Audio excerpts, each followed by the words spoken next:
Hi hello అందరికీ నమస్తే. నేను శ్రీరామ్ అనిపిస్తాను. ఈరోజు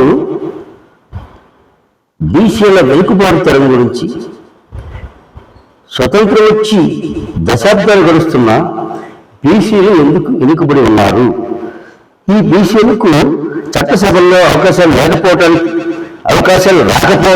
కారణం ఎవరు, ఇలాంటి అంశాల మీద మాట్లాడటం కోసం ఈరోజు నేను ముందుకు వచ్చాను. ముఖ్యంగా బీసీలలో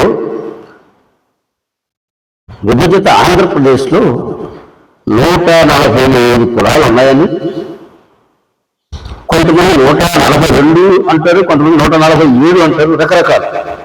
ఏదైనా రేపు కులగణన జనగణన జరుగుతుంది కాబట్టి పర్టికులర్గా ఖచ్చితమైన లెక్కలు తేలుతాయి. ముఖ్యంగా మనం ఉదాహరణకు ఒక 142 కులాలు అనుకుంటున్నాం. ఈ కులాల్లో ఏదో 2-3 బీసీ కులాలకు మాత్రమే చట్టసభల్లో అవకాశాలు వచ్చాయి. ఇప్పటిదాకా మిగతా కులాల పరిస్థితి ఏమిటి, అసలు ఆ కులాలు ఎలా ఉన్నాయి, వారికి ఎలాంటి అవకాశాలు వస్తున్నాయి, ఆఖరికి విద్యలో కానీ ఉద్యోగాల్లో కానీ అసలు చట్టసభల్లో అయితే అవకాశాలు లేవు. ఈ పరిస్థితుల్లో బీసీలకు రిజర్వేషన్లు కల్పించాలని, బీసీలకు చట్టసభల్లో ప్రాతినిధ్యం ఉండాలని గత అనేక మంది పాలకులు, అనేక పార్టీలు, అనేక ప్రభుత్వాలు ఇచ్చిన హామీలు అనేక ఉన్నాయి. ఏ ఒక్కటి బీసీలకు అమలుపరచలేదు. ఈ 79 సంవత్సరాలు అవుతుంది స్వతంత్ర భారతదేశం, మన భారతదేశం స్వతంత్రం వచ్చి ఇంతవరకు కూడా బీసీలకు మాత్రం న్యాయం జరగాలి. దీనికి ముఖ్యమైన కారణాలు పాలకుల విధానాలే. పాలనలోకి రాకముందు వచ్చే హామీలు వేరు, పరిపాలనలోకి వచ్చాక బీసీలకు ఇచ్చిన హామీలు విస్మరిస్తున్నారు. ఆఖరికి బీసీలకు సరైన ప్రాతినిధ్యం కూడా ఇవ్వకుండా అన్ని అవకాశాలు అక్కడికి వాళ్ళు లేదా ఆ పరిపాలనలోకి వచ్చిన పాలకులు మాత్రమే తీసుకుంటున్నారు. కాబట్టి మనం ఇప్పుడు బీసీలు ఏం చేయాలి? బీసీలు ఐకమత్యం కావాలి, ఐకమత్యంగా ఉండాలి, ఐకమత్యం వస్తుంది అని ఎదురు చూస్తూనే ఉన్నాం. ఐకమత్యం వచ్చింది, ఎప్పుడో వచ్చింది. ఉదాహరణకు మనకు ఏ ప్రభుత్వం కావాలో గత పాలనలో గత 2-3 దశాబ్దాలుగా మనందరం చూస్తూనే ఉన్నాం. 4 దశాబ్దాలుగా ఎన్టీ రామారావు గారు మనం రాజకీయాల్లోకి వచ్చాక బీసీలకు అంతో కొంత అన్నో పదవులకు రావటం, కొంత ఎంకరేజ్ చేయడం జరిగింది తప్ప అది కూడా సంపూర్ణ కాదు. తాత్కాలికంగా రాజకీయ అవసరాల కోసం చేసినదే తప్ప ఆయన కూడా ఇచ్చిన మాట చెప్పారు. బీసీలకు మనోహర కమిషన్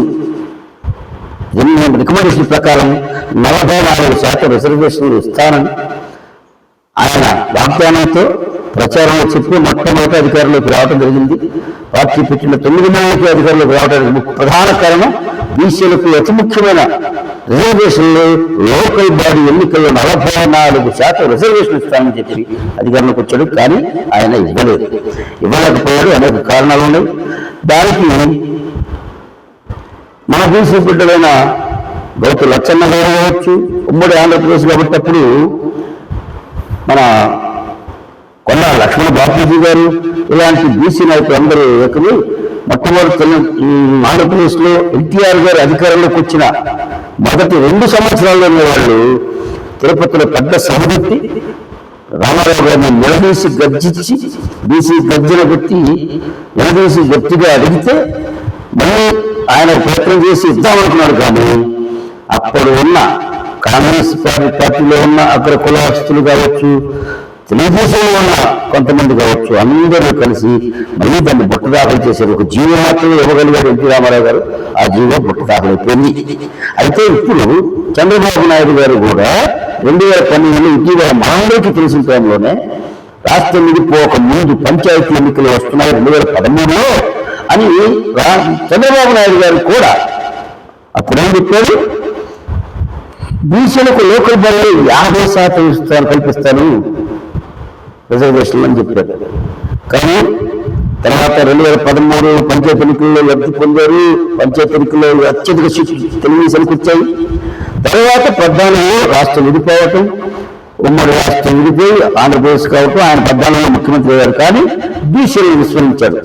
అనేక వాగ్దానాల్లో కొన్ని నెరవేర్చారు, కొన్ని నెరవేరలేదు. అన్నీ కానీ ముఖ్యంగా 2019లో చంద్రబాబు విడిపోవటానికి కారణం రాష్ట్రం విడిపోయిన తర్వాత రెండోసారి మళ్ళీ అధికారంలోకి రావాల్సిన వారు ఎందుకు ఓడిపోయారంటే, నేను చెప్పేది మాత్రం బీసీలకు 50% రిజర్వేషన్ ఇస్తానని మాట తప్పారు కాబట్టి బీసీలు వ్యతిరేకమయ్యారు అంతే. రెండవది, జగన్మోహన్ రెడ్డి గారు యువ నాయకులు, కొత్త రాజశేఖర రెడ్డి గారు పెద్ద కాబట్టి ఏదో కొంత న్యాయం చేస్తాడేమో, బాగా పరిపాలిస్తాడేమో, ఒకసారి చూద్దాం, ఒక్క అవకాశం ఇద్దామని ఇచ్చారు. కానీ జగన్మోహన్ రెడ్డి గారు స్వతంత్రం వచ్చిన తర్వాత ఏ ముఖ్యమంత్రి 16 మంది ముఖ్యమంత్రులు దాదాపుగా ఈ రాష్ట్రానికి ఉమ్మడి రాష్ట్రంతో పాటు. అయితే ఏ ముఖ్యమంత్రి చేయని సాహసం బీసీలకు రిజర్వేషన్లు తగ్గించి పంచాయతీ ఎన్నికలు జరిపి బీసీలకు 1700 పదవులు పోగొట్టాడు.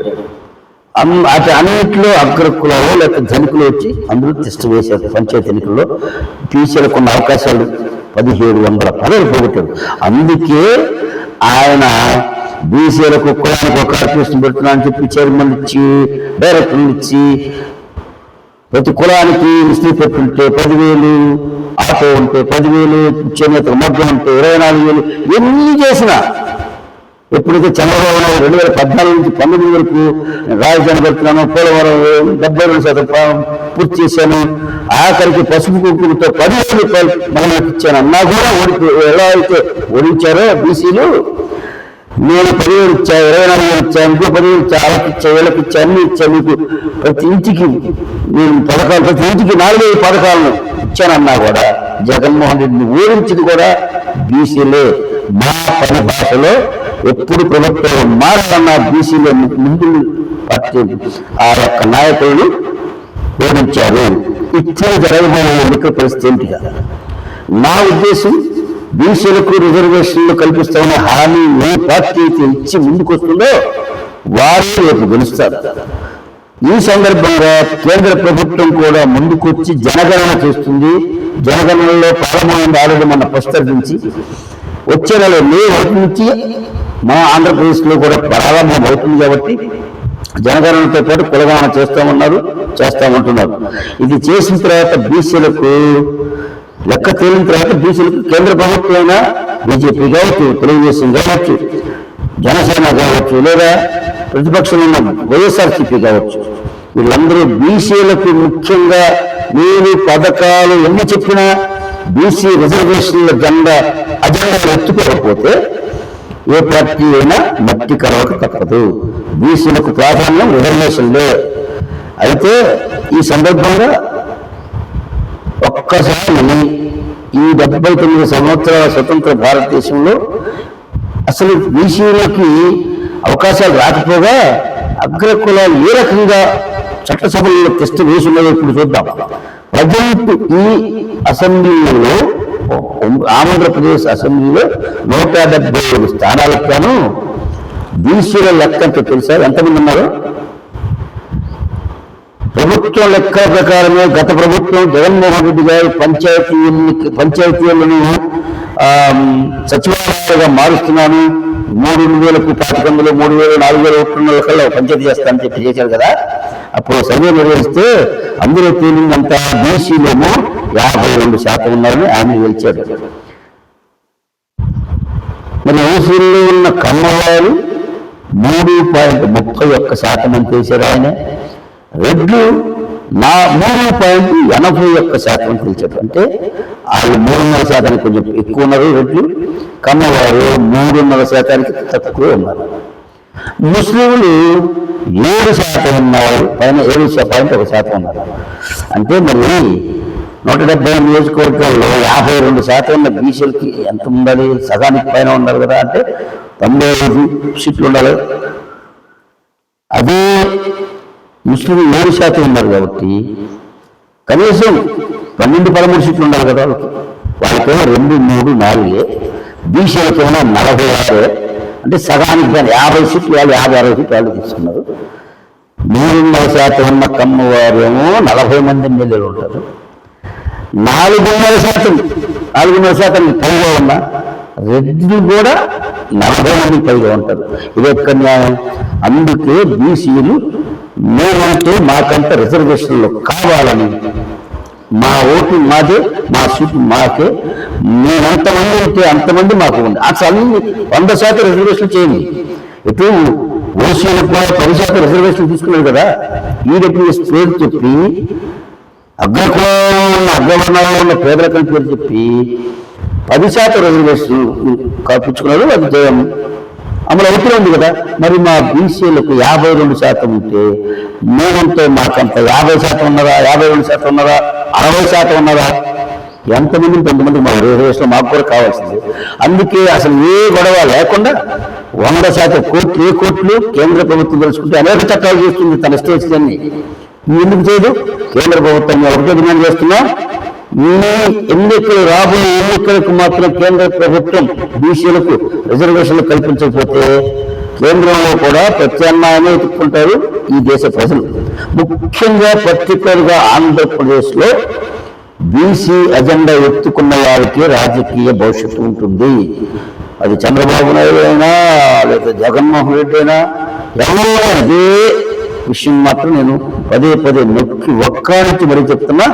బీసీలకు న్యాయం జరిగితేనే ఈసారి ప్రభుత్వాలు వస్తాయి. ఏ ప్రభుత్వమైనా బీసీలకు నిర్లక్ష్యం చేస్తే ప్రభుత్వం మారిపోతాయి, ప్రభుత్వాలుగా రావాలని నేను తెలియపరుస్తున్నా.